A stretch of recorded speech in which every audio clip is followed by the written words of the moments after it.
હર હર મહાદેવ. હું નીકળી ગઈ હતી મારા ગામ હડોલથી અંબાજી પગપાળા જવા માટે, કેમ કે દર વર્ષે ભાદરવી પૂનમ પર હું ચાલતી અંબાજી જઉં છું ને બીજું કંઈ ખાઉં કે ના ખાઉં, પણ ઢોકળા મારા ફેવરેટ છે એટલે તો હું કમ્પલસરી ખાઉં છું. ને તમારા જીજાજી આ વખતે પહેલી વાર ચાલ્યા છે, તો એમને મેં પૂછ્યું મેં કે તમને થાક લાગ્યો છે, તો કે નાના નથી લાગ્યો.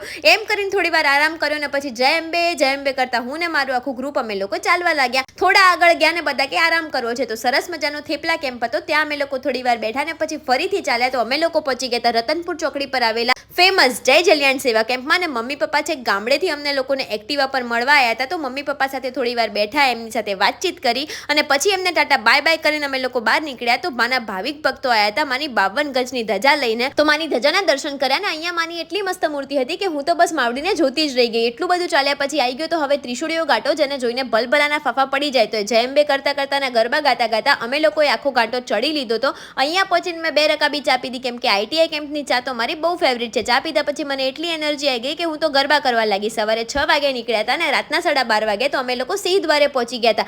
આ ગેટ જોઈને ભલભલાને એમ થાય કે હાશ અંબાજી આવ્યું. ત્યાંથી થોડુંક આગળ ચાલ્યાને આવી ગયો તો માવડીનો શક્તિ દ્વાર, પણ રાતનો 1 વાગી ગયો તો એટલે અત્યારે દર્શન કરવાના નહોતા. તો મારા મામાની સુરતવાળી ધર્મશાળા મંદિરની એક્ઝેક્ટ પાછળ તો ત્યાં બધા કે થોડી વાર આરામ કરીએ, તો રાતે અમે લોકો ત્યાં રોકાયા હતા અને સવારે નાહી ધોઈને માવડીના દર્શન માટે નીકળી ગયા હતા. માવડીના દર્શન કર્યા, થોડા ફોટા પાડ્યા, વિડીયો બનાવ્યા. હવે ઘરે જવાનું હતું. ઘરે જતા જતા બધા કે થોડા સોડા પી લઈએ, તો સોડા પીધા અને પછી અમે લોકો 1.5 કિલોમીટરની લાંબી લાઈનમાં ઊભા હતા બસ પકડવા માટે. બસમાં બેસી ગયા.